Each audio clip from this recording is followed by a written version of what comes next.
निष्कर्ष में आपका स्वागत है। मैं हूं अलका सक्सेना। अल्पसंख्यकों को लेकर मोदी पर लगातार सवाल उठते रहे हैं, लेकिन मुसलमानों से जुड़े अहम सवालों पर मोदी ने अपनी मंशा साफ करते हुए कहा कि मैं मुसलमानों के एक हाथ में कुरान और दूसरे हाथ में लैपटॉप देखना चाहता हूं। मोदी ने ये बात खुद समय के साथ एक खास बातचीत में कही।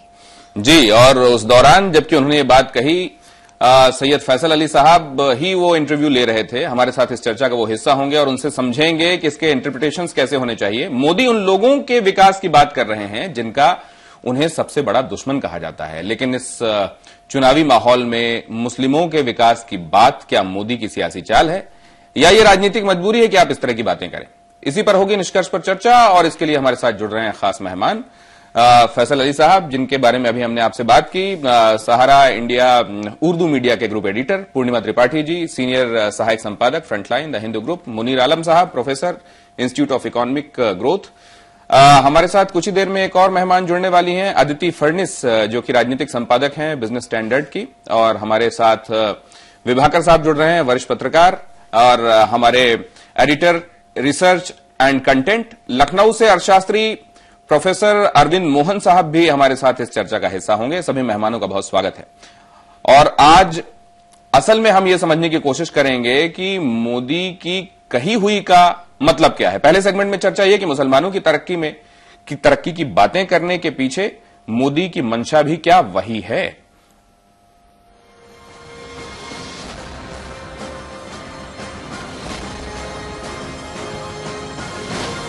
दूसरे सेगमेंट में हम चर्चा करेंगे कि मुसलमानों के हित की बात सियासी चाल है या फिर कोई राजनीतिक मजबूरी है।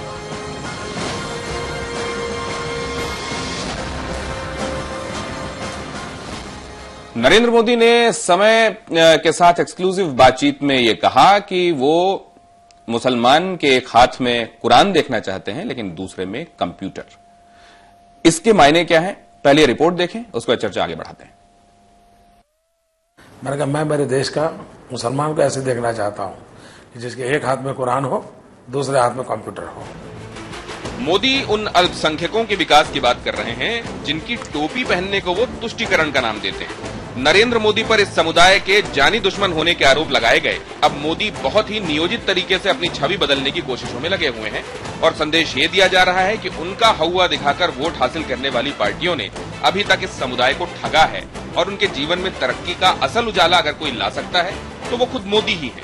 लेकिन इसके साथ वो ये भी जोड़ते हैं कि मेरी कहीं पर मत आइए, खुद आजमाइए। मेरे सर्टिफिकेट की जरूरत नहीं है और मेरे सर्टिफिकेट पे विश्वास भी नहीं करना चाहिए। और मैं तो मानता हूं मुसलमानों के लिए मैं कोई अच्छा बोलूं तो मेरे पर पहले भरोसा करने से पहले 50 बार चेक करना चाहिए। ये मैं सामने से कहता हूं। ऐसा कहने की हिम्मत हिंदुस्तान के किसी राजनेता में नहीं। विरोधियों की सियासत को तरफदारी की सियासत और अपनी सियासत को सही और समान हिमायत की सियासत करार देने की एक कोशिश क्या वोट भी खींच पाती है और मोदी को उस फ्रेम में देखा जाना शुरू होता है जिसमें खुद मोदी चाहते हैं? ये समझने के लिए अब ज्यादा इंतजार नहीं रह गया। समय के लिए दिनेश गौतम।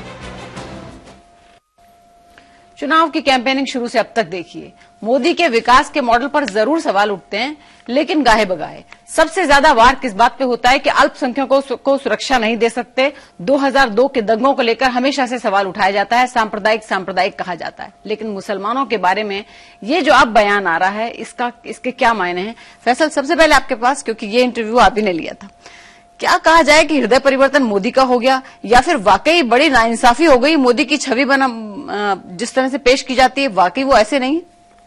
देखिए अलका, ये कहना बहुत मुश्किल है कि हृदय परिवर्तन हो गया और या सियासी चाल है या कोई उनका पॉलिटिकल कंपल्शन है। जो भी है, हम उनके दिल में जाके तो नहीं देख रहे हैं कि उनके दिल के अंदर क्या है। फेस वैल्यू पे ये लें तो अक्सर ये कहा जाता है, जब भी इंटरव्यू मोदी जी का होता है तो हमेशा बात शुरू होती है 2002 के दंगों से और टोपी पे। हमने उन पे बात नहीं की। मुझे ये लग रहा था कहीं ना कहीं इनके अंदर जाकर के इनको थोड़ा कुरेदा जाए और ये जानने का प्रयास किया जाए कि आखिर ये चाहते क्या हैं। अगर ये मान लें कि कुछ शायद इनकी सरकार बन जाती है, हमने अपने पूरे इंटरव्यू में हमेशा ये वर्ड यूज किया, अगर आपकी सरकार बन जाती है तो आगे आप क्या सोचिएगा। इसलिए कि ये बात जानना बहुत जरूरी है कि जिस आदमी के ऊपर इस तरह के इल्जामात लगे हुए हैं वो किस तरह की सोच रखता है। और इसीलिए मैंने उनको 1, 2, 3, 4 क्वेश्चंस के बाद इसी तरफ लाने की कोशिश की और वो आए और बहुत डिटेल में बात की।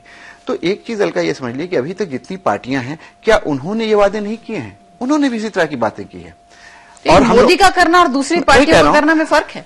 उन्होंने दूसरी पार्टीज ने भी इसी तरह की बात की और हमने उन पर भरोसा किया है। राइट के हवाले से बात करें तो दूसरी पार्टियों का ये स्पेसिफिक आपसे सेंटेंस उन्होंने कहा कि एक हाथ में कुरान और दूसरे में कंप्यूटर देखना चाहता हूं, इसका तर्जुमा आपने कैसे किया? देखिए, मुझे ये लगा कि अगर शायद नरेंद्र मोदी अगर प्राइम मिनिस्टर होते हैं तो शायद उनको ये लग रहा है कि इतनी बड़ी, और बाद में उन्होंने इंटरव्यू के बाद कहा भी कि इतनी बड़ी तादाद है मुसलमानों की और इतनी बड़ी जनसंख्या है, और उन्होंने मुसलमानों की क्या जो जंग आजादी में जो कंट्रीब्यूशन है, इंडिपेंडेंस में जो कंट्रीब्यूशन, उसको भी एक्नॉलेज किया और कहा कि आप सोच कोई कैसे सकता है कि बगैर मुसलमानों के ये मुल्क चल सकता है। तो ये सोच कहीं ना कहीं अंदर है, लेकिन मैं इसको इस तरह से देखता हूं कि उनका अभी पॉलिटिकल कंपल्शन ये था कि वो एकदम हिंदुत्व का जो हार्डलाइन फेस है उसको आगे करें, इसलिए कि वो उनका प्लस पॉइंट था, यूएसपी थी। लेकिन साथ साथ उनको इस बात का भी कहीं ना कहीं एहसास है कि सिर्फ उस पर काम नहीं हो सकता है, और जब वो वजीर आजम बनेंगे तो इसको आप छोड़ नहीं सकते हैं, इतना बड़ा ये तो ये तय है। और उस तरफ उनकी बहुत सारी बातें, मैं बहुत साफ बात करूं दिनेश, कि जब उन्होंने ये सेंटेंस कहा तो मुझे सुनकर के अच्छा लगा। मुझे नहीं पता है कि जब वो प्राइम मिनिस्टर हो जाएंगे, अगर होते हैं, तो उस पर फॉलो करेंगे या नहीं करेंगे, लेकिन सुनने में अच्छा लगा और शायद इसीलिए हम लोग चर्चा भी कर रहे हैं। और उसकी चर्चा लेकिन ये देखना पड़ेगा कि जो वोटर है, जो अल्पसंख्यक समाज है, उसे वो सुनने में अच्छा लगा या उस पर वो भरोसा करेगा। मुनीर आलम साहब, ये बात सुनी होगी और अब तक जो इतिहास है, अब तक जो छवि है, वो भी उनके सामने है। आपको क्या लगता है, आपकी रीडिंग क्या है कि इस पे अल्पसंख्यक समाज भरोसा करेगा कि हाँ ऐसा देखना चाहते हैं, सबका विकास चाहते हैं? अलका जी, इससे पहले कि मैं आपकी बात का जवाब दूं, मैं फैसल साहब यहाँ पे बैठे हुए हैं, मैं उनको मुबारकबाद देना चाहूंगा कि उन्होंने बहुत ही अच्छा इंटरव्यू किया और इसमें कोई शक नहीं कि उन्होंने कई चीजों को निकालने की कोशिश की जो कि इससे पहले शायद उतनी ज्यादा क्लियर और साफ तौर पे नहीं निकल रही थी। ये तो हुई एक बात। दूसरी बात यह है कि आया उससे जो मुस्लिम कम्युनिटी है उसके ऊपर क्या असर पड़ा। मैं एक छोटे से लफ्ज में उसको कहूंगा कि जब मैं वो इंटरव्यू देख रहा था जो कि आपके सहारा के चैनल के ऊपर दिखाया गया था, और मुझको जब मैंने ये लफ्ज सुना तो बिल्कुल एक ठंडी हवा का झोंका जैसे आकर के चला गया। ये मेरी फीलिंग है। इससे आप कोई ताजा हवा चली है अभी किस्म का। लेकिन ये विभाकर साहब, एक हाथ में कुरान और दूसरे में कंप्यूटर देखना चाहता हूं, आपके लिए इसके मायने क्या है? देखिए, इसमें दोनों के बारे में आपको बताता हूं। एक, ये माना जाता है, और सिर्फ अल्पसंख्यकों के द्वारा ही नहीं, मुसलमानों द्वारा नहीं, जो बहुसंख्यक जो धर्म है हिंदुओं का, वो भी कई संशय की नजर से वो देखते रहे हैं कि क्या वो बहुसंख्यक धर्म के अलावा किसी और धर्म की अहमियत मानते भी हैं कि नहीं मानते हैं। वहां पे मुझको लगा कि सबसे ज्यादा सुकून वाली जो बात थी कि वो उन्होंने उस अहमियत, उस पाक कुरान की बात को उन्होंने कहा, उसको उन्होंने अहमियत दी कि उससे उनको कोई ऐतराज नहीं है। तो ये एक सुकून जरूर आता है। दूसरी बात, जब आप कंप्यूटर की बात कहते हैं और हम साथ में अगर समावेशी विकास की बात बार बार कहते हैं, इंक्लूसिव ग्रोथ की, तो मुझको, मेरी नजर में यह है कि इंक्लूसिव ग्रोथ नहीं हो पाने की जो एक सबसे बड़ी बुनियादी वजह है कि हमने अपने एजुकेशन सिस्टम में समावेशी तरीके से कभी किसी को पढ़ाया नहीं है। अगर आप कंप्यूटर देते हैं, कंप्यूटर के थ्रू कराते हैं, उनके अगर आप मैनिफेस्टो में भी देखेंगे, उन्होंने एक चीज पे जोर दिया है सबसे ज्यादा, वो है ई लर्निंग का। वो ई लर्निंग उस कंटेंट को, जो कि साइंस का कंटेंट हो सकता है, जो मैथ्स का कंटेंट हो सकता है, जो कि जिसको आप सेकुलर सब्जेक्ट की बात अगर कह सकते हैं, जिसपे कहीं पे दुनिया में टुम्बकटू में कोई बैठा हुआ, न्यूयॉर्क में बैठा हुआ, दिल्ली में कहीं पे भी बैठा हुआ हो, उसको a+b² equal to a² + b² + 2ab ही होगा। पर यहाँ ये महत्वपूर्ण इसलिए कि ये ई लर्निंग और ये सब एक अल्पसंख्यकों के लिए वो कह रहे हैं, उनके मजहब के साथ साथ। वो बिल्कुल, मैं ये कह रहा हूं कि ये सिर्फ उन्हीं के लिए नहीं है, सिर्फ अल्पसंख्यकों के लिए तो बिल्कुल है ही। मतलब आपने दो चीजें कही हैं, एक तो ये कि यूनिफॉर्मिटी की बात कर रहे हैं वो शिक्षा में, और दूसरे ये कि वो मजहब को तरजीह दे रहे हैं, इंपॉर्टेंस दे रहे हैं और उसके सिग्निफिकेंस को नजरअंदाज नहीं कर रहे हैं। क्या यही मायने हैं इसके? नहीं, ये दोनों विभाकर जी ने जो कहा वो बिल्कुल मायने तो हैं ही, लेकिन सबसे बड़ी जो एक प्लेजेंट सरप्राइज जिसको मैं कहूंगी वो ये कि जो एक्चुअल में ब्रेड एंड बटर इश्यूज किसी भी कम्युनिटी के लिए होते हैं, वो इस इलेक्शन में इस बड़ी हाई डेसिबल की जो डिबेट्स हो रही थी उसमें कहीं गुम हो गए थे। तो नरेंद्र मोदी जैसा एक नेता जिसको कि लोग मान के चलते हैं कि वो एक बहुत बड़े अल्पसंख्यक समुदाय के बारे में शायद नहीं सोचता होगा, उसके लिए अगर वो इस तरह की सोच रखते हैं तो ये हर किसी के लिए एक बहुत सुखद आश्चर्य मैं कहूंगी कि था। इसमें सबसे बड़ी हमें एक जो अच्छी चीज माननी होगी कि अल्पसंख्यक समुदाय के लिए बड़ी बड़ी बातें होती रही हैं अभी तक, लेकिन उनके रियल इश्यूज को सॉल्व करने के लिए बहुत सारी सरकारों ने कोई प्रयास खास किया नहीं है। अगर मोदी वाकई ये कहते हैं और करते हैं, लैपटॉप से उनका क्या मतलब था कि मॉडर्न एजुकेशन, और किसी भी समुदाय के लिए एजुकेशन बहुत बड़ा एक हथियार है उसके एम्पावरमेंट के लिए, तो ये मोदी जी के मुंह से सुन के बहुत एक वेलकम स्टेटमेंट है। जी, लेकिन हम इसको गुजरात से भी जोड़ेंगे क्योंकि गुजरात का वो एग्जाम्पल देते हैं कि गुजरात में समावेशी विकास है, कि सबका साथ सबका विकास। अरविंद, करीब 1.5 महीने से हम ये निष्कर्ष कार्यक्रम हम चला रहे हैं और मुझे याद है कि आप करीब जब भी मोदी वाले सब्जेक्ट पर डिस्कस करते हैं आप ये कहते हैं कि नहीं, समावेशी विकास, सबका साथ सबका विकास। अब ये जो हमारे जो सहारा के इंटरव्यू में फैसल के साथ जो खास बातचीत है, ये बात कहना सब मान रहे हैं कि ठंडी हवा का झोंका है, पर क्या आपको लगता है कि ये ठंडी हवा का झोंका पूरी उस अल्पसंख्यक समुदाय के लिए जो अब तक शक की निगाह से मोदी को देखती रही? देखिए, पहले भी हमने निष्कर्ष में बात डिस्कस की थी कि मोदी साहब को रीच आउट करना चाहिए माइनॉरिटी कम्युनिटी के लिए, और मुझे लगता है ये बहुत सीरियस एफर्ट है जिसमें फैसल साहब ने शायद उनकी बहुत मदद की है। वो सीरियसली रीच आउट करने की कोशिश की है, और जो हम इस पर्टिकुलर फ्रेज की बात कर रहे हैं, एक हाथ में कंप्यूटर दूसरे हाथ में कुरान, मुझे लगता है ये कहीं ना कहीं ये सिंबॉलिज्म है। कुरान ये दिखाता है कि ट्रेडिशन और रिलीजन के लिए रिस्पेक्ट है, एक स्पेस है माइनॉरिटी कम्युनिटी की, उसकी इज्जत की जाएगी। दूसरी बात वो कह रहे हैं कि मॉडर्नाइजेशन, ये सिर्फ एजुकेशन तक सीमित मत रखिए, यहां मॉडर्नाइजेशन और डेवलपमेंट दोनों चीज का सिंबॉलिज्म है ये कंप्यूटर, कि माइनॉरिटी कम्युनिटी को हम उसमें शामिल कर रहे हैं और करेंगे, और यही शायद सबसे महत्वपूर्ण कम्युनिकेशन है। इस बात को इसी इंटरव्यू में जो वो आगे ले जाते हैं, वो एम्फेसाइज करते हैं कि मैं हमेशा ये कहता हूं कि 100% लोगों के लिए शिक्षा, और मुझे याद भी है कि मोदी अपनी स्पीचेस में भी बात कहते रहे हैं कि मैं 125 करोड़ भारतीयों का रिप्रेजेंटेटिव हूं जी। इसका मतलब वो किसी को एक्सक्लूड नहीं कर रहे हैं, और इस इंटरव्यू से ये बात बिल्कुल निकल करके आती है। तो मेरा मानना है कि पहली बात यह है कि वो सीरियसली रीच आउट कर रहे हैं, शायद थोड़ा देर से, लेकिन सीरियसली रीच आउट कर रहे हैं। और दूसरी बात यह कि वो मॉडर्निज्म की तरफ माइनॉरिटी कम्युनिटी को उतना ही ले जाना चाहते हैं जितना मेजॉरिटी कम्युनिटी को। और तीसरी बात निश्चित तौर पर निकल करके आ रही है कि ट्रेडिशन के लिए, उस पर्टिकुलर रिलीजन के लिए रिस्पेक्ट है, उसके लिए स्पेस रहेगा। लेकिन ये जो दो बातें कही जाती रही हैं, और अब हमारे साथ अदिति जी भी जुड़ गई हैं, political editor Business Standard. Aditi ji, ये बात बार बार कही गई कि देखिए, डेवलपमेंट की बातें और तरक्की और बेहतरी की बातें तब कीजिए जब जीवन सिक्योर होने की बात सुनिश्चित हो गई हो। अब यहां ये बात कही जा रही है कि मैं कंप्यूटर और कुरान देखना चाहता हूं, मतलब ये ग्रांटेड है, ये मानकर चला जा रहा है कि कम से कम वो जो इनसिक्योरिटी आप कहीं जहन में लेकर चल रहे थे उसको भूल जाइए और आप तरक्की की तरफ देखिए। ये बात भी अपनी जगह सही है कि बहुत सारे लोगों ने जहां हवा दिखाया कि अरे वो आ जाएंगे, और उस हवे में अपनी अकाउंटेबिलिटी जो है, किसी एक वर्ग विशेष के लिए कुछ करने की जो अकाउंटेबिलिटी, उसको छिपा लिया, पर्दे में डाल लिया। इन बातों में क्या मोदी ने यहां स्कोर कर लिया? देखिए, ये सब मुहावरे होते हैं, और मेरे ख्याल से सबसे बड़ी बात यह है कि हम सब एक स्टीरियोटिपिकल वे ऑफ थिंकिंग के शिकार हो जाते हैं, और मोदी जी भी उसी तरह से शिकार हो गए हैं, और हम भी उसी स्टीरियोटिपिकल थिंकिंग के शिकार हैं। अब जक्स्टापोजिशन किया जाता है कि या तो कंप्यूटर या कुरान। सच तो यह है कि दोनों साथ साथ चलते हैं, और दोनों, कुछ लोग कुरान भी पढ़ते हैं और कंप्यूटर में काम भी करते हैं, और कुछ लोग दोनों नहीं करते हैं, कुछ लोग सिर्फ एक को करते हैं। तो मुझे नहीं लगता कि इस तरह का जक्स्टापोजिशन सही है। सबसे बड़ी बात जो कि अल्पसंख्यकों में सबसे जिससे वो बहुत ही घबराते हैं और जिससे वो डरते हैं, वो है पावर ऑफ द स्टेट।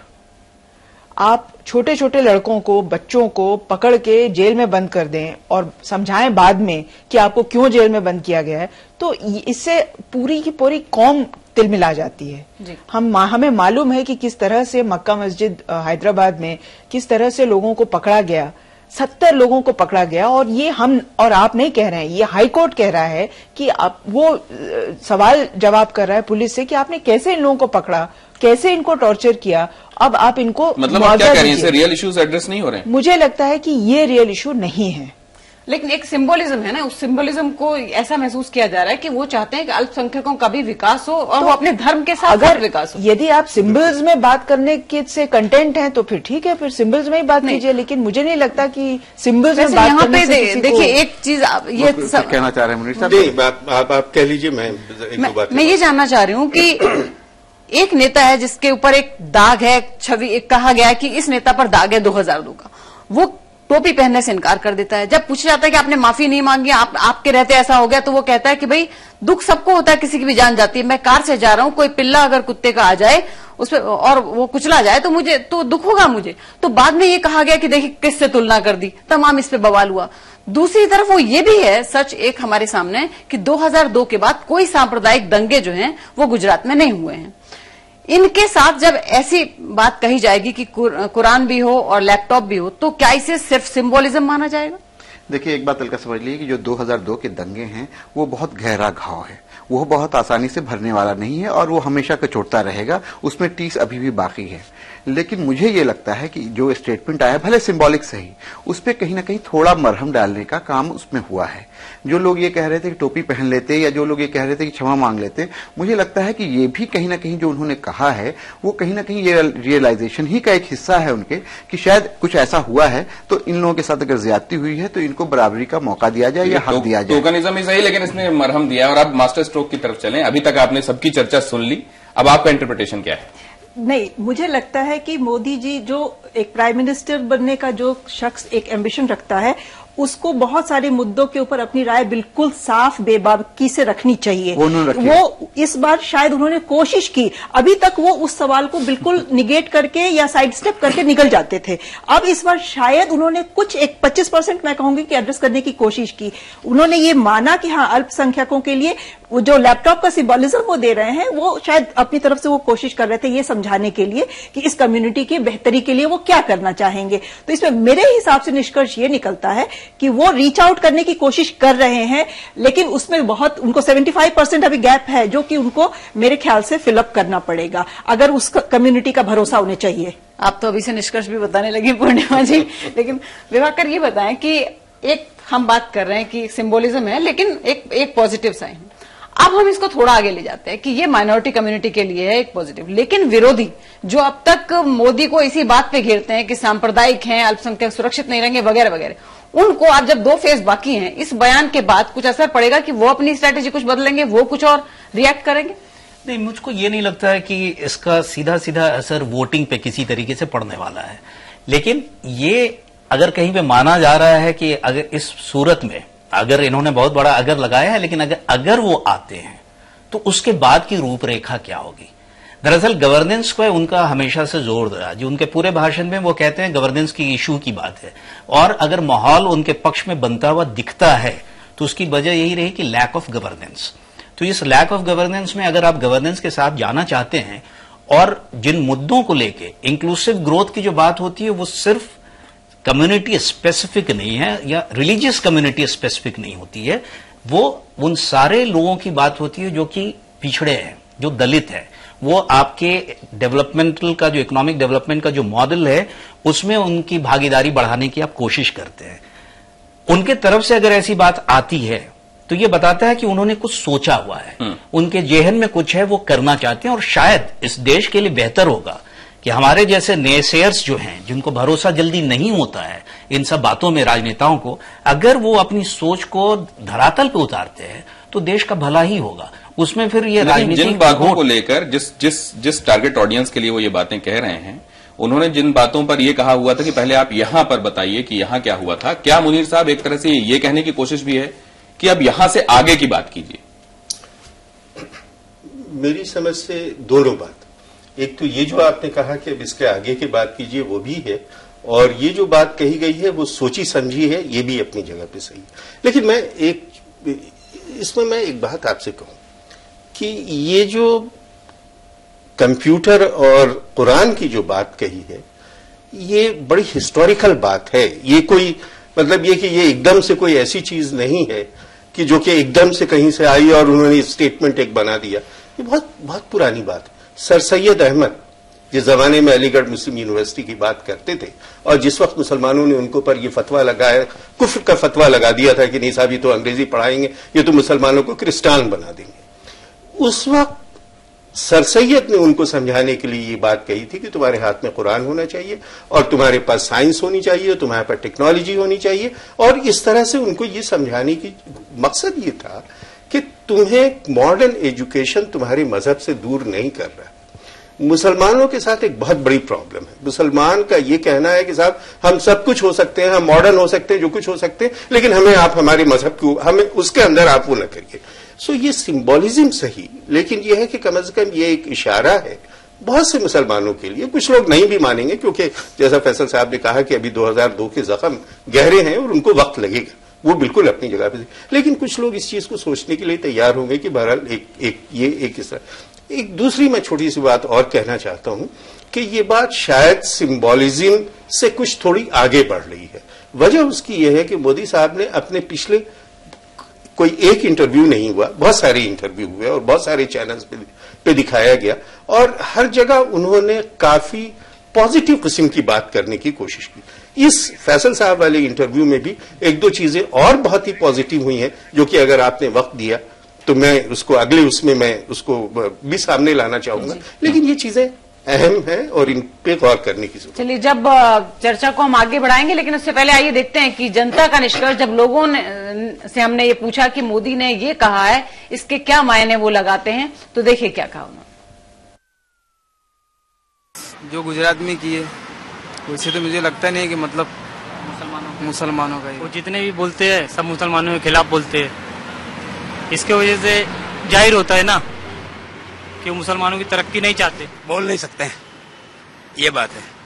कैसा होएगा वो तभी वोटिंग का बोल नहीं सकते। अब उनके मन में क्या है, बट अब जो हिसाब से वो अपने प्रचार में लगे हुए हैं उस हिसाब से तो लग ही रहा है कि वो मुसलमान भाइयों को भी साथ में लेकर चलना चाहते हैं। देखिए, मोदी जी की मंशा पूरे देश की तरक्की है जी। बिल्कुल, जिस तरह से कई बार इंटरव्यू वगैरह आए हैं, गुजरात के बारे में देखा गया है, उनका जो जितने भी आंकड़े पेश किए गए हैं उसमें मुसलमानों को काफी मतलब दिल्ली की अपेक्षा या और राज्यों की अपेक्षा वहाँ के मुसलमानों का स्तर काफी ऊंचा है। उन्होंने तो एक विकास का रूप लिया है कि विकास होना चाहिए, देश का विकास होना चाहिए। और जब विकास के अंदर सभी आएंगे, हिंदू भी आएंगे, मुसलमान भी आएंगे, सिख भी आएंगे, ईसाई भी आएंगे। विकास की बातें की जा रही हैं और सबको साथ में लेकर चलने की बात कही जा रही है, लेकिन आप दूसरी तरफ की बातें भी सुन रहे हैं। वो अब भी कुछ हाथों की दूरी रखकर ही चीजों को समझने की कोशिश कर रहे हैं लोग। लेकिन वो लोग जो ये आरोप लगाते रहे लगातार मोदी पर कि वो विभाजन की राजनीति करते हैं और इसी तरीके से उन्होंने अपनी सियासत को आज तक चमकाए रखा है। अब अगर ऐसा है अरविंद साहब, तो क्या ये बातें कहकर वो अपने ब्रांड को डाइल्यूट कर रहे हैं और एक तरह का जोखिम मोल ले रहे हैं, जहां वो उधर वालों को भी अपने साथ लाने की कोशिश कर रहे हैं, लेकिन इसमें वो जिस तरह के ब्रांड थे और जो लोग उनके साथ खड़े हुए थे उनके इंडिफरेंट हो जाने का खतरा है?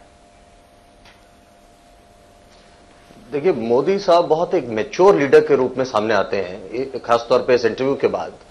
या जो बात कह रहे हैं अपनी जगह बिल्कुल सही। वो दो चीजें जानते हैं। पहली चीज वो जानते हैं कि इस लेट स्टेज पर इस तरीके के स्टेटमेंट से ये सोचना कि माइनॉरिटी कम्युनिटी का एक बड़ा हिस्सा उनके साथ आ जाएगा, नहीं होने वाला है। और यहीं से मुझे लगता है कि स्टेट्समैन एक सामने दिखाई पड़ता है। वो लोकल जो रियल पॉलिटिक्स है जिसमें इस समय वो घिरा हुआ है, उसकी चिंता किए बिना एक पूरे देश की बात कर रहा है, एक अहम कम्युनिटी को एड्रेस कर रहा है। और यही फैक्ट इस पूरी डिबेट को सिंबॉलिज्म से ऊपर उठा देता है। मुझे लगता है ये सिर्फ सिंबॉलिज्म नहीं, जैसा आलम साहब कह रहे हैं बिल्कुल सही है, ये सिंबॉलिज्म से थोड़ा आगे चला गया है। उन्हें मालूम है इससे वोट गेन नहीं होने वाला है, उसके बावजूद वो एक मैसेज दे रहे हैं और मुझे लगता है एक अच्छे बड़े लीडर की तरफ उनको ले जाता है। चलिए, तो वोट भले ही ये ना दे, लेकिन एक स्टेट्समैन की जो छवि है वो इसमें झलकाने की वो कोशिश कर रहे हैं। अदिति जी, दूसरी बात अब ये आती है कि उन्होंने इस स्टेज पे कहा, विभाकर ने भी कहा कि इससे ऐसा नहीं लगता कि वोट में बहुत कुछ फर्क पड़ेगा, लेकिन एक छवि ये है कि उन्होंने ऐसी बात कह दी और कुछ सोचने को तो मजबूर हो ही गए मुसलमान, जिन्होंने सुना है, बार बार सुना है, वो ये सोच रहे हैं कि भाई मोदी ऐसा कह रहे हैं तो सोचें जरा इस बात पर। दूसरी तरफ वो फिर फैजाबाद में बोलते हैं तो पीछे राम के चित्र होते हैं, राम राज्य की बातें करते हैं, कांग्रेस इस पे कंप्लेंट कर देती है, मतलब पोलराइजेशन, फिर वही मेजोरिटी वाली बात। तो कैसे इन दोनों पे सामंजस्य बिठाएंगे? देखिए, इस बात पे मैं सहमत नहीं हूं कि मोदी जी वहां जाके फैजाबाद में जाके पोलराइजेशन करने की कोशिश कर रहे हैं। आप मुझे ये बताइए कि कोई भी भाजपा का नेता यदि फैजाबाद जो कि अयोध्या से कुछ ही दूरी पर है, वहां जाके क्या बोलेगा वो? यही ना बोलेगा कि राम भगवान के घर में आए हैं हम और राम की कसम खाते हैं, और ये सब राम ही को तो लेके बोलेगा। मतलब वो राम से अलग होके कुछ और तो नहीं बोल सकता है, बोलना पड़ेगा उसको। लेकिन हमें ये हमेशा ध्यान मोदी बोलते हैं और कांग्रेस ने कंप्लेंट भी इस पे दर्ज कराई है कि वो हमेशा वो धर्म के नाम पर, तो दोनों चीजें साथ साथ लेके चलते। कांग्रेस को डर लगता है जैसे ही भाजपा का कोई नेता राम का नाम लेता है तो वो असल में उनका एंगल ऐसा हो जाता है, क्या ऐसा है? वो सब अपनी जगह सही है, कांग्रेस का काम है इस तरह से बोलना, और सही भी है अपनी जगह पर। लेकिन वहां जाके मोदी जी क्या बोल सकते थे वो? मुझे नहीं लगता कि और कुछ बोल सकते थे वो। वहां जाके इस तरह की बात थोड़ी कर सकते थे वो। तो उन्होंने तो जब श्रीराम की सौगंध खा के जो उन्होंने बात कही, उन्होंने कहा कि मैं कसम खाता हूं, सौगंध लेता हूं कि कभी भी भ्रष्टाचार नहीं करूंगा। तो ये तो सोलोमन कमिटमेंट है। देश की जनता के जहन में ये सवाल भी उठता है कि भाई ये पिछली अगर सरकार के ऊपर में और बहुत सारे दूसरे जो बीजेपी शासित भी लोग कहेंगे कि वहां पे भी इस तरह की जो बातें आती है, भ्रष्टाचार तो परेशानी है ही। अगर वो एक आदमी ने अपनी एक शख्सियत बनाई है कि वो पर्सनली करप्ट नहीं है, तो वो उस चीज को भुनाने की अगर आप सियासी चाल के तौर पर कहें, लेकिन जनता के साथ भगवान के सामने जो सबसे बड़ा है उसके लिए एक हिंदू होने के भी नाते। छोटा सा कमेंट मैं ऐड कर दूं इसमें। अभी जितने फेजेस के चुनाव हुए हैं और अभी 2 फेजेस मेन अब बच रहे हैं, और जो जबरदस्त काउंटर कंसोलिडेशन की जो खबरें आ रही हैं, हमें थोड़ा सोचना होगा कि क्या उन खबरों से तो मोदी जी परेशान नहीं हो रहे हैं कि वो एक ब्लॉक में वो सारे वोट जो उनके खेमे अपोजिट खेमे के हैं अगर इकट्ठा हो गए तो उनको हो सकता है ये बहुत क्रूशियल फेज में परेशानी हो। तो शायद ये उस चीज को थोड़ी सी उनकी तरफ से हो सकता है निगेट करने की कोशिश भी हो सकती है। अब एक्चुअली में इंटेंशन क्या है फैसल साहब बता पाएंगे सवाल क्या था, जवाब क्या, और क्या ये दोनों बाकी फेजेस? नहीं, ये पूर्णिमा जी ने जो बात कही ये बिल्कुल नामुमकिन नहीं है। हो सकता है कि इसके पीछे ये बात भी हो। ये मैं ये समझता हूँ कि ये जो अभी हुआ है, और क्या आपकी इजाजत से एक ब्रेक ले लें और उसके बाद आपकी पूरी बात सुनते हैं। निष्कर्ष में एक छोटे से ब्रेक के लिए रुकेंगे, चर्चा जारी, हाजिर होते हैं।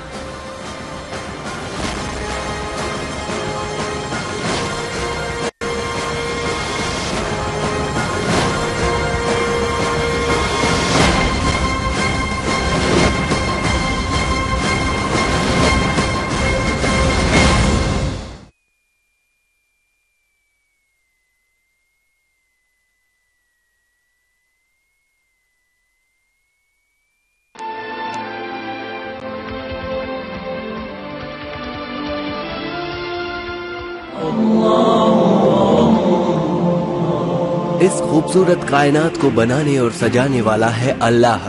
अल्लाह ने ही ऊंचे पहाड़, घने जंगल और गहरे समंदर पैदा किए हैं।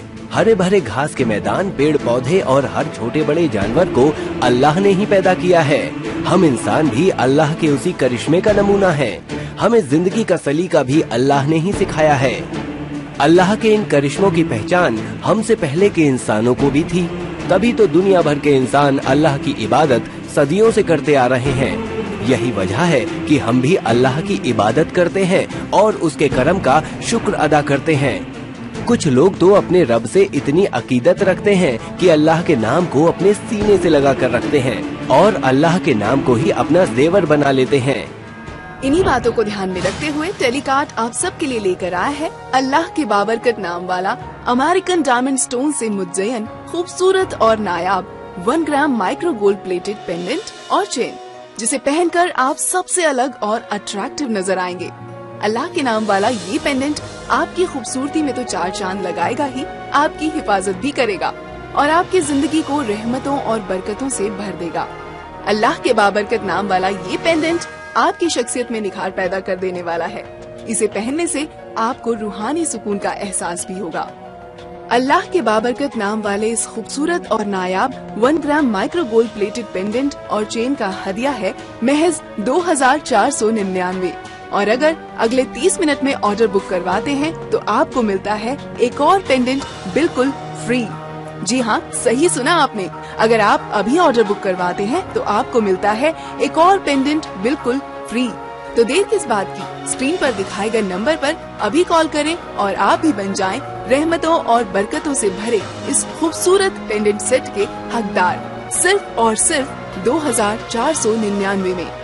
इसमें रब के नाम वाले 2 पेंडेंट सेट 2499 में आपको मिल ही रहे हैं। महज 1100 मजीद अदा कर आप पा सकते हैं रब के नाम वाला एक बेहतरीन खूबसूरत ब्रेसलेट और महबूबे खुदा मोहम्मद जिल्लोलही वसल्लम के नाम वाला 1 ग्राम माइक्रो गोल्ड प्लेटेड और अमेरिकन डायमंड स्टोन से मुज्जयन पेंडेंट और चेन। रहमतों और बरकतों से भरे ये दिलकश, नायाब और खूबसूरत पेंडेंट सेट और ब्रेसलेट आपसे सिर्फ एक फोन कॉल की दूरी पर। तो नेक काम में देर किस बात की, स्क्रीन पर दिखाए गए नंबर पर हमें अभी कॉल करें और आप भी बन जाइए इस दिलकश और नायाब पेंडेंट सेट और ब्रेसलेट के हकदार। रोजमर्रा की जिंदगी में भारी भरकम ज्वेलरी पहनना मुमकिन नहीं, लेकिन हल्की फुल्की ज्वेलरी पहनना तो लाजमी है। और अगर आपका सजना संवरना अल्लाह के बाबरकत नाम से हो, फिर तो सुभान अल्लाह। आज ही अपनी शख्सियत को अल्लाह के बाबरकत नाम वाले इस दिलकश पेंडेंट सेट और ब्रेसलेट से सजाइए। शादी ब्याह हो या कोई भी खुशी का मौका, ये पेंडेंट और ब्रेसलेट आपकी खूबसूरती में 4 चांद लगा देगा। अगर आप अपने किसी खास को तोहफा देने की सोच रहे हैं तो इससे बेहतरीन और पाक तोहफा क्या हो सकता है। इसके जरिए आप दूसरों की दुआओं में शामिल हो सकते हैं। इस पेंडेंट और ब्रेसलेट का डिजाइन बेहतरीन कारीगरी का नमूना है और अगर आप चाहें तो इसे किसी अन्य ज्वेलरी के साथ भी पहन सकते हैं। इसमें आपको रब के नाम वाले 2 पेंडेंट 2499 में मिल ही रहे हैं। महज 1100 मजीद अदा कर आप पा सकते हैं रब के नाम वाला एक खूबसूरत ब्रेसलेट और महबूबे खुदा मोहम्मद जिल्लोलही वसल्लम के नाम वाला 1 ग्राम माइक्रो गोल्ड प्लेटेड और अमेरिकन डायमंड स्टोन से मुज्जयन पेंडेंट और चेन। अल्लाह के बाबरकत नाम वाले इस खूबसूरत और नायाब 1 ग्राम माइक्रो गोल्ड प्लेटेड पेंडेंट और चेन का हदिया है महज 2499। और अगर अगले 30 मिनट में ऑर्डर बुक करवाते हैं तो आपको मिलता है एक और पेंडेंट बिल्कुल फ्री। जी हाँ, सही सुना आपने। अगर आप अभी ऑर्डर बुक करवाते हैं तो आपको मिलता है एक और पेंडेंट बिल्कुल फ्री।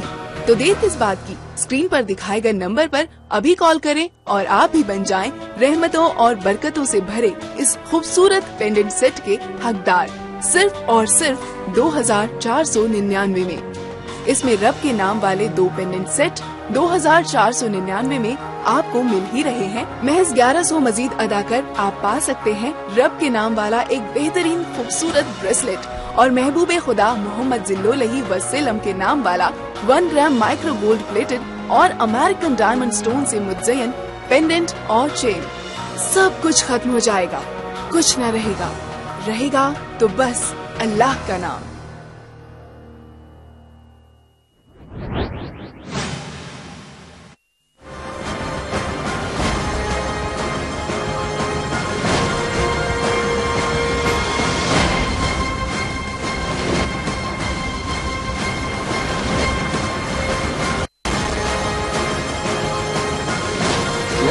मोदी उनके विकास की बात कर रहे हैं जिन अल्पसंख्यकों को लेकर मोदी पर लगातार हमले होते रहे हैं।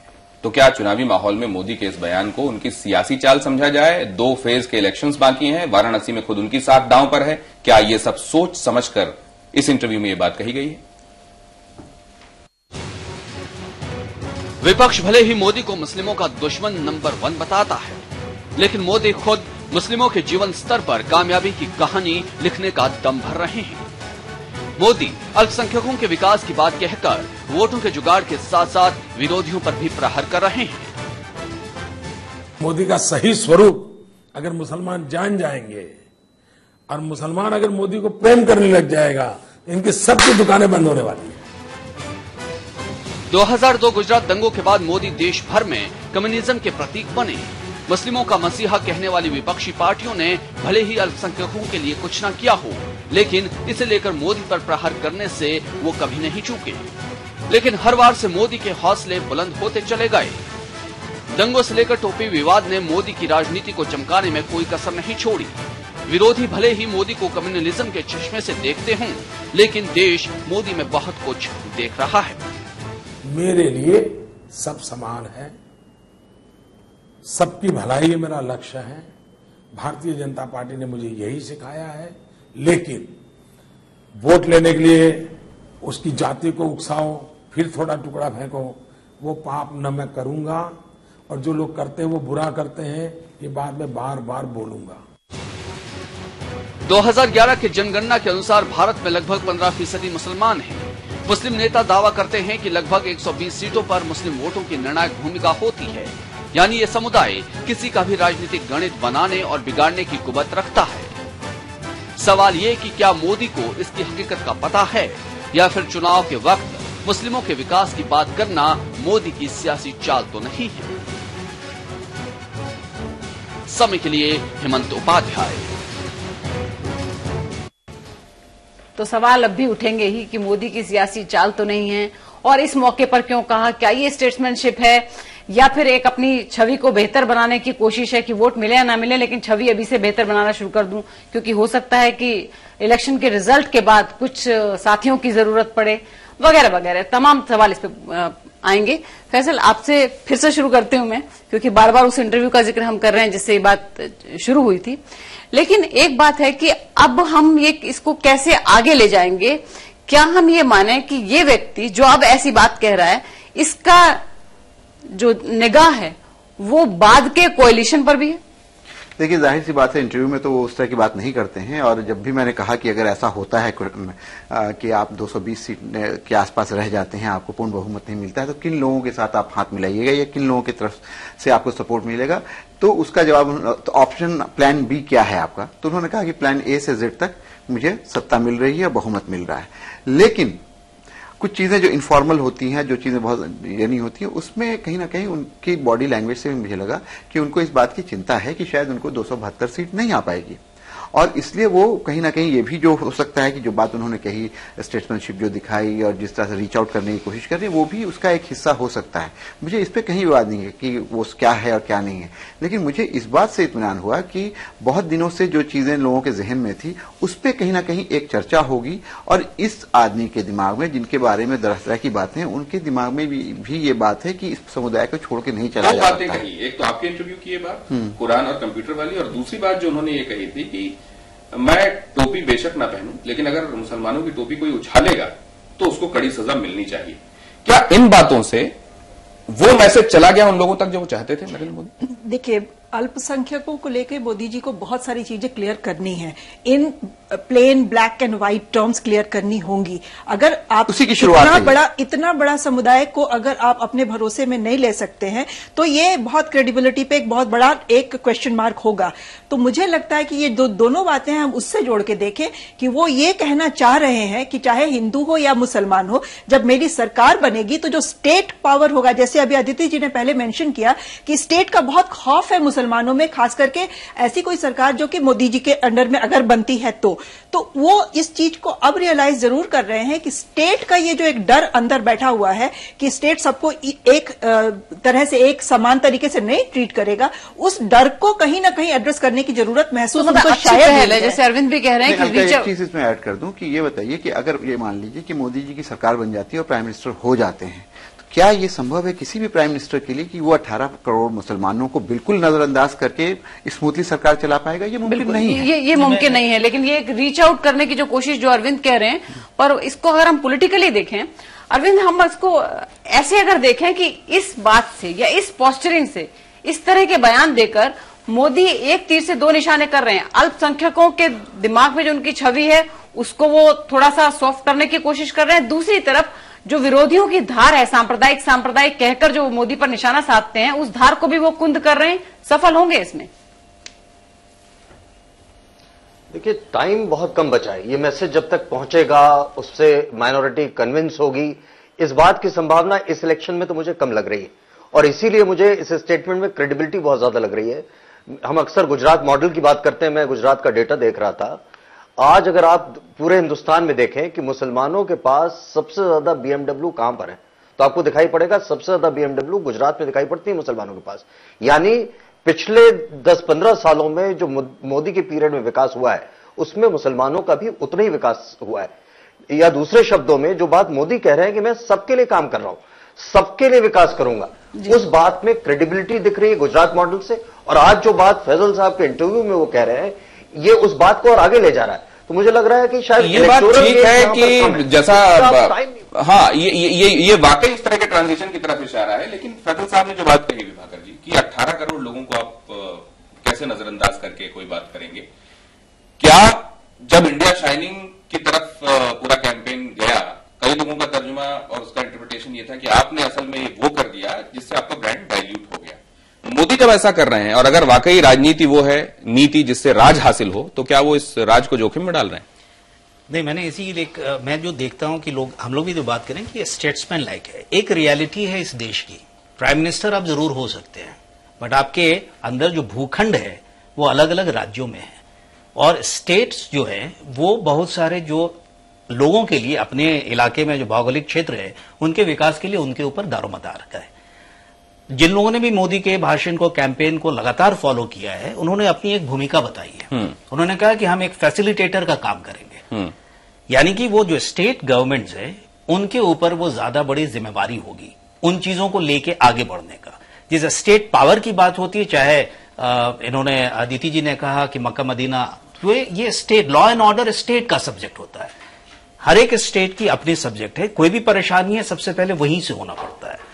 सेंटर की भूमिका बाद में आती है, वो इंटेलिजेंस और उन सारी चीजों के रोजमर्रा के पुलिसिंग में उसका कोई रोल नहीं। तो आप ये इशारा कर रहे हैं कि उस समय वहां गवर्नमेंट कौन थी और क्या हुआ था? नहीं, उसकी बात नहीं, बिल्कुल मैं उस चीज से ऊपर उठ के बात कर रहा हूं, क्योंकि हम अपने देश की बात कर रहे हैं। अगर हम आज चर्चा कर रहे हैं उसके इंटरव्यू की, तो शायद इसलिए कर रहे हैं कि लगता है कहीं कि वो आपके देश के प्रधानमंत्री होते हैं कि नहीं। तो अगर कोई प्रधानमंत्री है, कोई भी है, वो XYZ, उसकी सोच क्या है आपके देश के लिए, आपके देश की जनता के लिए क्या सोच है। मैं किसी राजनेता से, किसी राजनीतिक विचारधारा के आधार से नहीं सोच रहा हूं, मैं जनता की नजर से सोचता हूं कि मैं क्या चाहता हूं, अल्पसंख्यक में जो मेरा जो साथी हैं वो क्या चाहते होंगे, जो महिलाएं हैं वो क्या चाहती होंगी, और कहां पे मुझको वो एक कॉन्फिडेंस, मैं पूरा कर लेता हूं, कॉन्फिडेंस कहां पे मिलता है। कोई रोड मैप, हमने सभी नेताओं के भाषण सुने, इसमें कभी किसी की तरफ से कोई रोड मैप नहीं आया है। जिन लोगों ने भी अगर अपनी बात भी कही है तो हमने ये राइट्स दे दिए, हमने वो राइट्स दे दिए, बट हमारे पॉकेट में क्या है? इस बात से हम उसको रोड मैप माने, ये नहीं लग सकता कि एक बात कह दी, क्योंकि ये तो सभी लोग ये बात करते आ रहे हैं। सभी नहीं कह रहे हैं अलका जी, सभी कहां कह रहे हैं कि हम सबके विकास की बात क्यों कहते हैं कि हमको ये मॉडल, वो सिर्फ गुजरात के मॉडल के खिलाफत करते हुए नजर आते हैं, अपनी कोई मॉडल लेके नहीं आना चाहते हैं। वो जो ब्रांड वैल्यूएशन की बात अभी अलका जी, दिनेश जी ने शुरू की, आज उसी का काउंटर हमने देखा कि वो पीछे राम जी का वो स्टेज जो बना हुआ था, वो हम थोड़ा पीछे देख लें। मोदी जी के स्टेज जहां से वो भाषण देते हैं, कई बार उनकी मन की भावना व्यक्त करता है। पहली बार इन्होंने मुंह से कभी नहीं बोला, लेकिन जब प्राइम मिनिस्टर बनने की तो चर्चा शुरू हुई तो लाल किले का पीछे बैकड्रॉप। आप ये कह रहे हैं कि जैसे काशी से लड़ने का अपना एक सिग्निफिकेंस है, मैसेज है, वैसे ही क्या इस बैकड्रॉप का भी अपना एक मैसेज है? अभी जैसे अदिति जी ने कहा कि वो फैजाबाद जाके राम की सौगंध नहीं खाएंगे तो क्या करेंगे, वो ठीक है, लेकिन वो जो बैकड्रॉप में राम की वो फोटो लगी हुई है, वो अपने आप में कुछ कहता है, और वो उस अपने जो ब्रांड वैल्यूएशन को शायद काउंटर करने की उनकी तरफ से एक डेलिबरेट कोशिश है। ये काम गोरखपुर की रैली में भी उन्होंने किया था, और ये सबसे बड़ी तो इसीलिए उसकी चर्चा नहीं हुई, क्योंकि उस पर वो तो करते ही है, लेकिन अब जब ये इंटरव्यू में कह दिया तो चर्चा हुई। पर अदिति जी, एक जो बात, जो कंसर्न है, हम लोग जब ग्राउंड लेवल पे जाते हैं तो बाकायदा यही बात होती है, जो अल्पसंख्यक कम्युनिटी के लोग हैं वो कहते हैं देखो हमारा 17 साल का लड़का था, कुछ भी नहीं करता था, उसको पकड़ के जेल में। और हमने देखा है ऐसे इतने तमाम केस जिसमें कि 7-7, 8-8 साल तक बच्चे जेल में रहकर आए हैं, युवक, और उनके ऊपर वो एक्विटल हो गया क्योंकि कुछ प्रूफ हो ही नहीं पाया। ठीक है, एक तरफ ये है, गुजरात में ऐसे केसेस का एग्जाम्पल नहीं के बराबर है, कोई सामने तो आया नहीं। तो ऐसे में क्यों ना ऐसा हो कि अब जब मोदी ऐसा कह रहे हैं तो सब अल्पसंख्यक विश्वास करें? नहीं, मुझे लगता है कि बजाय ये कहने के शायद उन्हें ये कहना चाहिए था कि हम जो इम्बैलेंस है पुलिसिंग फोर्सेस में, या इम्बैलेंस है बॉर्डर सिक्योरिटी फोर्स में या सीआरपीएफ में, उसको ठीक करने की कोशिश करें। जो कॉन्क्रीट चीजें हैं जिनसे रोजमर्रा के जीवन पे असर पड़ता है, न कि इस तरह का फलसफा कि कुरान भी और ये भी ऐसे स्पेसिफिक्स में जाना चाहिए। नहीं, मैं अदिति जी से बिल्कुल मैं एग्री करता हूं, और उसमें ये है कि इसीलिए बार बार देखिए हम लोग जो बात कर रहे हैं उसमें ये कह रहे हैं कि सिंबॉलिज्म है, कहीं पे ये कहीं ना कहीं इसमें रेटोरिक है। वजह यह है कि जैसा आपने भी अभी ये बात कही कि कोई रोड मैप उन्होंने नहीं दिया, और जो उनका स्टेटमेंट है बड़ा फ्लैट स्टेटमेंट है। जैसे उन्होंने कहा, फैसल साहब के इंटरव्यू में उन्होंने कहा, साहब अब देख लीजिए ये तो स्कूल खोल देंगे, वहां पे टीचर भी आ जाएगा, वहां पे अगर टीचर नहीं होता है तो चाहे हिंदू हो चाहे मुसलमान हो, दोनों बच्चों को नुकसान होता है वगैरह। क्या उन्होंने कहने की कोशिश की कि साहब एक लेवल प्लेइंग फील्ड वाली जो है कि उसमें किस तरह से मुसलमान को ऐसी जगह ले जाया जाए जहां पे स्टेट के इंफ्रास्ट्रक्चर, डेवलपमेंटल इंफ्रास्ट्रक्चर से उसको फायदा पहुंच सके, उस तरह की कहीं कोई बात नहीं। अरविंद साहब, लेकिन मुनीर साहब की ही बातों से कि वो सर सैयद का जब उदाहरण देते हुए ये कह रहे थे कि असल में उन्होंने ये कहा था कि आपके एक हाथ में आप मजहब से तो जुड़े रहें, बिल्कुल उसी तरह से जुड़े रहें, लेकिन साथ में आप आधुनिक साइंस टेक्नोलॉजी और इस आधुनिक दौड़ के लिए भी तैयार रहें। क्या असल में ये किसी सियासी पैंतरे और पॉलिटिकल स्टेटमेंट से ज्यादा क्या ये नरेंद्र मोदी का भी वही सर सैयद के विजन को आगे बढ़ाती हुई बात है, जिसको प्लेनली किसी एक कौम की तरक्की के लिए उनके विजन के तौर पर देखा जाना चाहिए? देखिए, मुझे लगता है कि कहीं ना कहीं बात वो बिल्कुल वैसी ही कर रहे हैं, और ये जो बात कही जा रही है कि स्पेसिफिक्स में जाना चाहिए कि बॉडी सिक्योरिटी फोर्स में इतने आदमी, पीएससी में इतने आदमी, मुझे लगता है इसका समय नहीं है। और अगर मोदी आज इसकी बात करेंगे तो फिर वही तुष्टिकरण की बात कर रहे होंगे जिसका वो हमेशा विरोध करते रहे। मेरा मानना है कि वो जो बात कर रहे हैं कि एक हम डेवलपमेंट की किटी एनलार्ज करेंगे और उसका बेनिफिट सबके पास बराबरी से ले जाएंगे। हम सोशल डेवलपमेंट की किटी एनलार्ज करेंगे, एजुकेशन, हेल्थ की, और वो उससे सबको बेनिफिट करेंगे। तो मुझे लग रहा है कि अगर वो स्पेसिफिक्स में चले जाते तो फिर शायद वो घटिया राजनीति की तरफ जा रहे होते। और अगर उन्होंने स्पेसिफिक्स में जाना ठीक नहीं है, लेकिन जनता ने इस मुद्दे पर कौन कौन से निष्कर्ष जनता की तरफ से आए हैं वो देख लें पहले। हाँ, ये मजबूरी है, वोट बैंक के लिए ऐसा कर रहे हैं। मेरे को तो सियासत लगता है, 100% सियासत है। राजनीतिक मजबूरी है जिसलिए सियासत कर रहे हैं। कोई चाल नहीं, और उनके लिए चाहते हैं कि राजनीति भी है तो राजनीति अच्छी तरह बने रहे और सब साथ में रहें। ये इसको आप राजनीतिक मजबूरी भी कह सकते हैं। जो पोलराइजेशन करने की कोशिश की जा रही है उसी का ही एक नतीजा नजर आता है। इसे राजनीतिक मजबूरी मतलब कहें तो ठीक रहेगा। ये तो सियासी चाल ही है। हमारे देश में हिंदू, मुसलमान, सिख, ईसाई, ये सबको भूल के एक इंसानियत के तौर पे आगे आना होगा। हम तो हिंदुस्तानी ही हैं, अब भारत के रहने वाले हैं, गर्व से कहते हैं हम भारत के हैं। सही यही होना चाहिए कि भारतीय के होने के नाते उसे जोड़ना चाहिए, और उसकी पहचान केवल और केवल भारतीय नागरिक के रूप में होनी चाहिए। जाहिर सी बात है कि देश के नागरिक की पहचान उसके अपने खुद के वजूद के हिसाब से होनी चाहिए, उसके धर्म के आधार पर नहीं होनी चाहिए। इसलिए मजहब को किसी भी कौम, फिरके, कम्युनिटी से मजहब को अलग करके नहीं देखा जाना चाहिए। नहीं, अगर भारत में रह रहे हैं हर आदमी भारतीय है तो मेरे हिसाब से मजहब के नाम से नहीं पहचाना जाना चाहिए, जबकि हर आदमी को भारतीय के रूप में पहचान मिलनी चाहिए। तो चलिए, ये तो भारत का हर नागरिक चाहता है, क्योंकि जब सवाल ये पूछा गया कि भारत के नागरिक की पहचान मजहब से होनी चाहिए, भारतीयता से होनी चाहिए, तो ये तो सभी लोग कहते हैं कि सबको समान अधिकार मिलने चाहिए, पहचान सबकी भारतीयता से हो, मजहब उनका निजी मामला है, मजहब जो वो चाहे वो फॉलो कर सकते हैं। फैसल, आपके पास, आपने इस इंटरव्यू में कई बार अगर शब्द का यूज किया, अगर आप सत्ता में आ जाते हैं, बार बार इस शब्द पे जोर भी दिया, लेकिन थोड़ा और अगर ले जाएं, अगर सत्ता में आ जाते हैं, अगर प्रधानमंत्री मोदी बन जाते हैं, और वो जो उन्होंने बात कही कि एक हाथ में कुरान, और यही भावना अगर रहती है और सबका मुसलमानों को साथ लेकर चलते हैं, जो अब तक 60 साल में मुसलमानों के साथ नहीं हुआ है, सिर्फ उनको वोट बैंक बनाया है, वो अगर मोदी कर दिखाते हैं तो आने वाले कई चुनावों के लिए कई विरोधी पार्टियों की दुकानें बंद हो जाएंगी। और ये बात इन्होंने मोदी ने खुद भी कही है, जो बात आप कह रही हैं। और मुसलमानों को चाहिए क्या? पूरा जो विकास का जो मॉडल है हिंदुस्तान का, उसमें भागीदारी चाहिए। जो कुछ हो रहा है उसमें कहीं ना कहीं उन्होंने सच्चर कमेटी का भी तस्करा किया और उस पर कहा कि देखिए क्या किया है गवर्नमेंट ने, और 2-3 एग्जांपल्स देके बताया कि कुछ नहीं हुआ है। तो अगर मोदी जी, हालांकि मैंने जब ये डायरेक्ट क्वेश्चन उनसे किया सच्चर कमेटी के ऊपर तो उसको वो टाल गए, स्पेसिफिक पे नहीं जाते, ये भी उनकी एक खूबी है।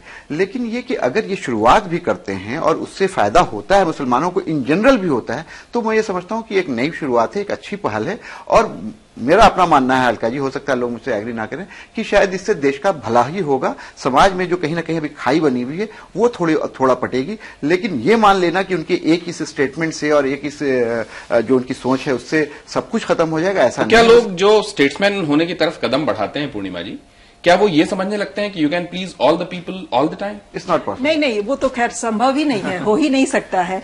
लेकिन हाँ, उस तरफ कदम बढ़ाते हुए दिखना तो पड़ता है, उनको दिखना चाहिए भी। तो शायद मोदी जी को ये रियलाइजेशन देर ही से सही हो गया है और वो उस तरफ एक कदम बढ़ाते दिख रहे हैं। पर हम ये क्यों माने कि ऑल द पीपल, हम तो सब लोगों को, हिंदू और मुसलमान सबको साथ अगर हम लेके के चले विभाग कर, तो we can please all the people all the time, ऐसा कोई नेता क्यों नहीं सोच सकता? क्योंकि लोगों को अलग करें ही ना, एक साथ ही देखें तो उनका एक ही यूनिट माने। नहीं, प्लीज करने वाली बात तो फिर बड़ा इंडिविजुअलिस्टिक होता है कि हमें शायद कुछ और चाहिए।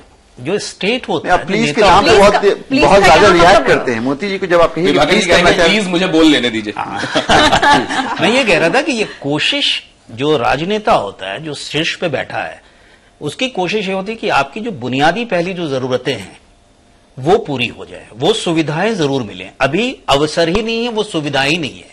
इस देश में इतनी बड़ी खाई अमीरी और गरीबी की है, वो जाति और धर्म से ऊपर है। वो आपको दोनों धर्मों में, सभी धर्मों में आपको लोग मिलेंगे, हर एक राज्य में मिलेंगे। और ये आपने जो इकोनॉमिक मॉडल और सोशल मॉडल, जिस तरीके के भी आपने डेवलपमेंटल मॉडल आपने अख्तियार किया है, उसमें वो छूटते हुए कहीं चलते आए हैं और वर्षों से चले आ रहे हैं। अब लोग पृष्ठभूमि तो बहुत पुरानी जोड़ देते हैं, मुझे कहानियों पर जाने की जरूरत नहीं है। आगे क्या हो सकता है? अगर आगे उस दिशा में इस सोच अगर वैसी है कि एक मैं चूंकि साइकोलॉजी का भी स्टूडेंट रहा हूं, ये मैस्लो की ये नीड हायर की थियरी होती है कि आपके बेसिक नीड्स पहले पूरे हो जाने चाहिए और उसके बाद ग्रेजुअली आप सीढ़ी पे आगे बढ़ते हैं। जो social need and economic need and security की नीड सेकंड लेवल पे आती है।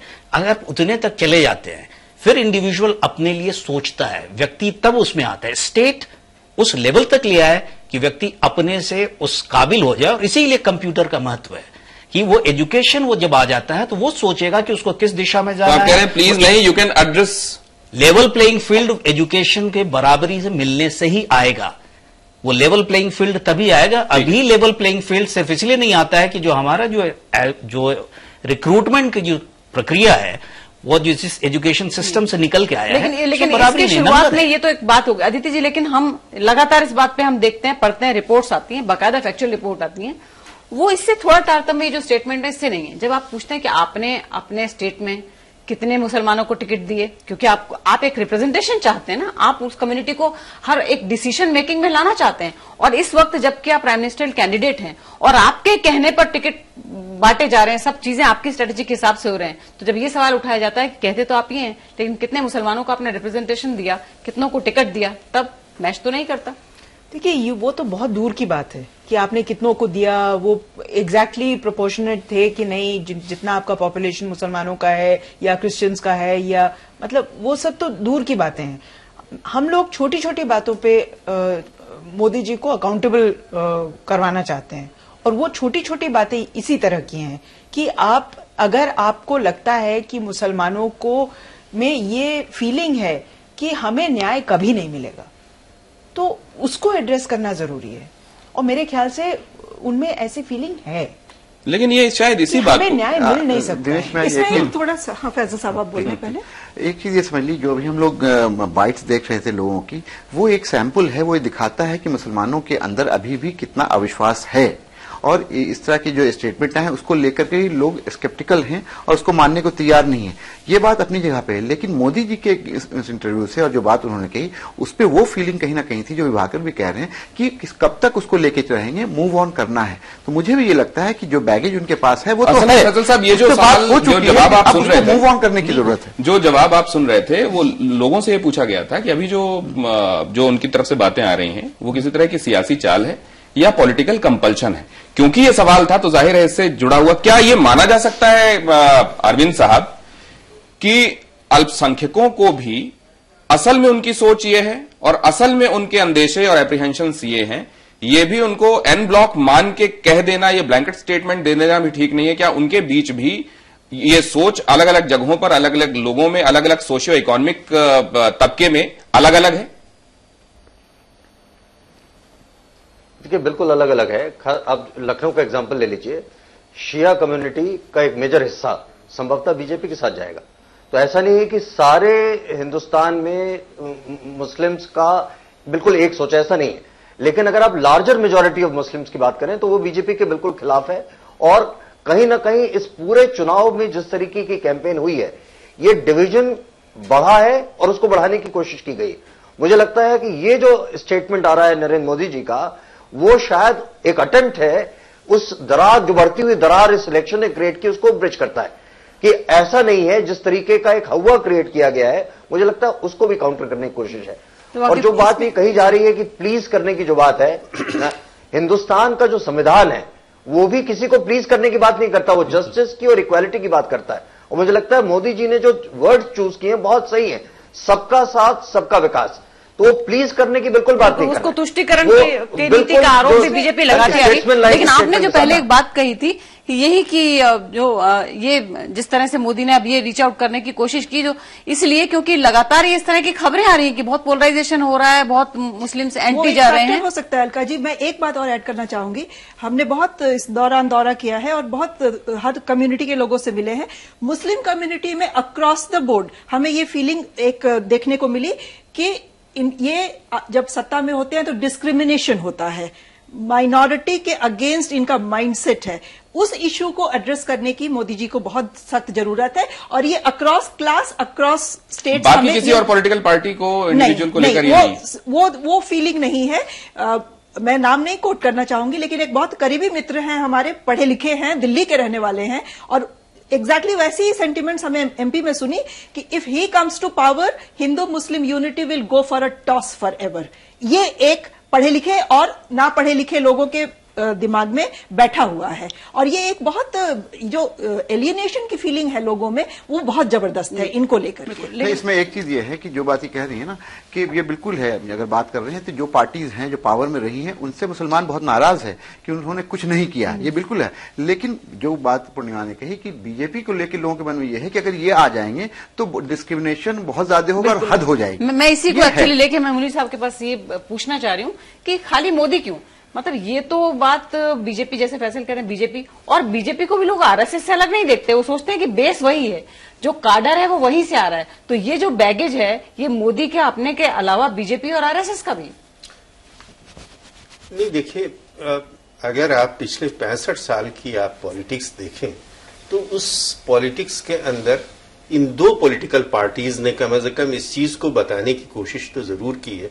कांग्रेस एक बात कहती रही है, बीजेपी जस्ट उसके रिवर्स हुई है। कहीं पे मुसलमानों में एक मैसेज इस तरह का जाता रहा है कि देखो भाई, हम तो तुम्हारे दोस्त हैं, लेकिन ये कि इनसे जरा बच के रहना, ये जो है ये होशियार खबरदार, ये इनके, ये मैसेज इतना ज्यादा गहरा हो गया है कि प्रॉब्लम ये है। मोदी जी ने आपके इंटरव्यू में ये कॉन्फिडेंस की बार बार बातें की कि साहब ये कॉन्फिडेंस होना चाहिए, उसमें एडमिनिस्ट्रेशन के बारे में कॉन्फिडेंस होना चाहिए लोगों को। ये बेसिक मसला वहीं पे है कि कहीं पे, लेकिन मुनीर साहब माफ कीजिएगा, एक सेकंड मैं खत्म कर रहा हूं कि कहीं कॉन्फिडेंस की इतनी सख्त कमी है कि कोई छोटी सी चीज होती है और उसकी कोई और वजह होती है, लेकिन बात फौरन ये होती है कि अरे चूंकि नहीं। लेकिन क्या जब उस तरफ से इसके जवाब में ये कहा जाता है विभाकर साहब कि हिंदू मुस्लिम यूनिटी क्या टॉस के लिए चली जाएगी, तभी होगा अगर होना है कि नरेंद्र मोदी होंगे या बीजेपी का कोई बैठा होगा, अगर ये होना है तो वहां कोई दूसरा बैठा हुआ होगा सूबे की उस कुर्सी पर, और ये नहीं हो जाएगा, क्या इसकी गारंटी? क्या ये जब बातें कही जाती हैं इसके काउंटर में तो क्या वो उन लोगों को सेटिस्फाई और कन्विंस कर पाती है जो इस तरह के एलिगेशन? मेरे ख्याल से जो भी आदमी इस तरह की बयानबाजी करता है, चाहे वो पढ़ा लिखा हो, और आमतौर पर ये बातें पढ़े लिखे लोग ही कहते हैं, ये पढ़े लिखे लोग ही कुछ जरूरत से ज्यादा सोचते हैं। ये इस देश का सबसे बड़ा अहित करते आए हैं और आज भी कर रहे हैं। ये बड़ा आसान सा होता है, ये जो देश जो बना हुआ है, जिस तहजीब की बात कहते हैं और हिंदी मुस्लिम यूनिटी की बात कहते हैं, 1857 में कोई मोदी नहीं था, कोई आरएसएस नहीं था। यहां के लोगों ने अंग्रेजों के खिलाफ में बहादुर शाह जफर के नेतृत्व में लड़ाई लड़ी थी। तो ये तहजीब जो है, ये जो सभ्यता है, जो संस्कृति है, मिलीजुली संस्कृति जिसको हम फक्र के साथ कहते हैं कि ये हमारी संस्कृति है, वो कुछ ही एक राजनेता के आ जाने से, नेता के आ जाने से टूटेगी, मैं इससे बिल्कुल ही नहीं मानता। और ये भ्रांति फैलाना और ये डर फैलाना किसी के लिए भी पंचिंग बैग होता है। जैसा मुनीर साहब कह रहे थे 1965 की जो बात ये कह रहे थे, 65 साल का इतिहास क्या रहा है? आपने ये बना दिया कि हम आपके साथ हैं, ये आपके विरोधी हैं। कोई मुझे एक स्टेटमेंट किसी भी बड़े नेता की बात करे, मैं किसी और बाकी की बात नहीं कहता हूं जिसने कहा हो कि हम मुसलमानों के खिलाफ हैं।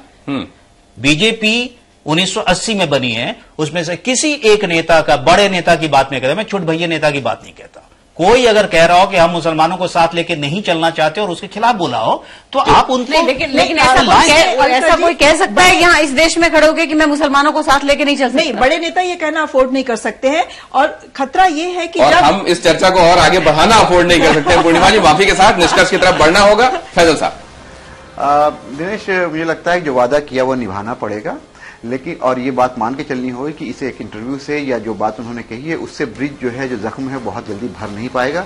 जो बात आप कह रहे हैं वो शुरुआत है, एक जैसा मुनीर साहब ने कहा ठंडी हवा का झोंका है, वो जरूर है, लेकिन अभी भी मुसलमान बहुत स्केप्टिकल है, बहुत सोच रहा है कि क्या ये सही कह रहे हैं या गलत कह रहे हैं। ये कॉन्फिडेंस बिल्डिंग मेजर है, लेकिन इस पे क्या हिकमत अमली होती है और किस तरह से काम करते हैं यही डिसाइड करेगा कि उनकी कहनी और कथनी में कितना। देखिए, ये बातें वो हमेशा साइड स्टेप करते हैं। अब जब उन्होंने शुरू की है तो मुझे तो लगता है कि जब बात निकली है तो बहुत दूर तक जाएगी, तो इसके बड़े सारे मायने निकाले जाएंगे। सियासी चाल है या अंदर की इच्छा है या सिंसियरिटी है, इसके मतलब बहुत सारे देखे जाएंगे। तो देखते हैं कहां तक ये बातें जाती हैं। ये क्या सियासी इसका मतलब है या रीच आउट करने की कोशिश? देखिए, रीच आउट करने की एक कोशिश तो है, लेकिन फिर मैं अपनी पुरानी बात पे जो मैंने पहले कहा था मैं आऊंगा कि ठंडी हवा का झोंका जरूर है, लेकिन ये एक झोंका क्या सारी गर्मी को खत्म कर देगा? ये इसमें सवाल है। देखिए, मोदी जी ये बताने की कोशिश कर रहे हैं कि अभी तुम हमें छोड़ के न जाओ, अभी तुम हमारे साथ रहो, अभी न जाओ रूठ के, लेकिन सवाल ये है कि दिल अभी भरा है या नहीं, ये देखना। हमने बहुत नेताओं की बात देखा है, सुना है उनको, नेता के तौर पे भी मोदी को मैंने सुना है, लेकिन फैजल साहब के इंटरव्यू में जो उन्होंने बात कही उसमें एक राजनेता की झलक आती है, और मुझको लगता है कि जो अगर राजनेता की तरह से उन्होंने कुछ बोला है तो बिल्कुल काम भी उसी तरीके से करे। और जो सभी लोगों की एक उम्मीद है, यहाँ पे बैठे हुए जितने लोग हैं सबने कुछ यही कहा है कि अगर कुछ कहा है तो आगे करके दिखाओ, ठंडी हवा का झोंका भी है तो वो करके दिखाए। अरविंद साहब, ये बिल्कुल एक फ्रेश एयर की तरह है और निश्चित तौर पर एक क्लियर कम्युनिकेशन है कि माइनॉरिटी कम्युनिटी के ट्रेडिशन को, उनके रिलीजन को, उसके लिए एक स्पेस रहेगा और साथ में उनको विकास की तरफ ले जाएंगे। जो तर्जुमा मोदी साहब यूज करते हैं, सबका साथ सबका विकास, वो बिल्कुल एक स्टेट्समैन लाइक एफर्ट यहां पे दिखाई पड़ता है।